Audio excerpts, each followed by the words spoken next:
gerbiami kolegos. Labai gražiai čia Sveikatos reikalų komiteto pirmininkas pabandė pristatyti, kaip čia padidės prestižas slaugytojo ir akušerių darbo. Taip supaprastintai, subanalintai būtų galima pasakyti, kad prestižas yra didinamas padidinant darbo krūvį, duodant daugiau funkcijų ir nepridedant pinigų.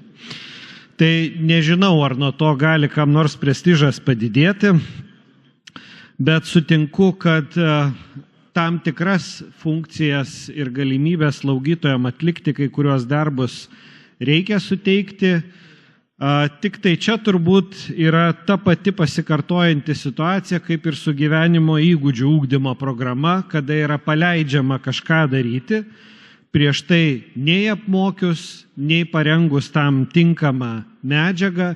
Čia šiuo atveju yra elgiamasi lygiai taip pat, yra siūloma suteikti tam tikras teises, aš tai sakyčiau net ir įpareigojimus, nes darbdaviai iš slaugytojų, kuriom jau bus suteiktos teisės daryti tam tikrus darbus, jie reikalaus, kad tie darbai būtų daromi, tai bus jau nebe galimybė, o tam tikra prievalė. Ir tikrai tenka apgailestauti, kad Sveikatos reikalų komitete, kai išsakėm šitos pastebėjimus, viceministrė Sveikatos ministerijos net ir per daug ir nesiginčijo, kad pinigų nenumato skirti, sakė, pirmą tegul pradeda dirbti, o paskui pažiūrėsim, ar tie pinigai reikalingi. Ir čia ir dabar komiteto pirmininkas sako, tai ir taip kažką daro, kam čia reikia suprask mokėti turbūt papildomai. Tai manau, kad su tokiu požiūriu slaugytojus mes prestižo šitam darbui tikrai nepridėsim. Dabar čia paminėti geri tikslai dėl savivaldybių gydytojų. Tiesą sakant, aš nelabai įsivaizduoju, kas gero čia prisidės ar pasikeis, jeigu mes savivaldybės gydytoją pervadinsim į koordinatorių. Tai savaime nei kažką labai išsprendžia, nei kažkokio prestižo, nei galimybių prideda. Dar daugiau aš manau, kad Lietuva buvo jau pripratusi prie šitos pareigybės pavadinimo ir tikrai manau, kad buvo aišku, ką tas žmogus turėtų daryti ir jo pareigybės buvo labai aiškios, bet čia, sakykime, gal tokia labiau kosmetika. Aš šitam projekte norėčiau atkreipti dėmesį į dar vieną siūlymą, kuris bendram katile yra įmestas ir apie kurį niekas paprastai nei diskutuoja, nei pasisako. Slaugytojai savo nuomonę išsakė, šeimos gydytojai dėl to, kas čia yra siūloma, išsakė. Kolegos, atkreipkite dėmesį, kad šitam projekte ministerija dar kartą neša siūlymus, kurie kelia grėsmę visuomenės sveikatos stiprinimo fondui.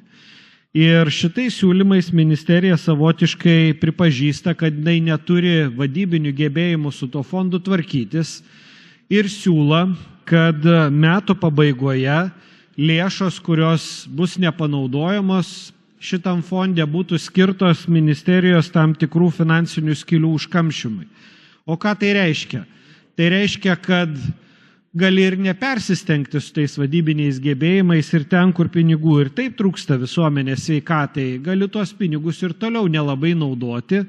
Tai čia kalbam apie pinigus, kurie yra skiriami priklausomybių prevenciniai, fizinio aktyvumo skatinimui, kitiem labai svarbiem visuomenės sveikatos dalykam, kad jų nepanaudojus, jie būtų tiesiog panaudojami, gal sakykime, ir ministerijos darbuotojų darbo užmokesčio apmokėjimui, ar dar kažkokiom spragom, kurios susidaro. Tai jau yra tikrai labai rimtas nukrypimas nuo tų tikslų, kurie buvo keliami šitam visuomenės sveikatos stiprinimo fondui.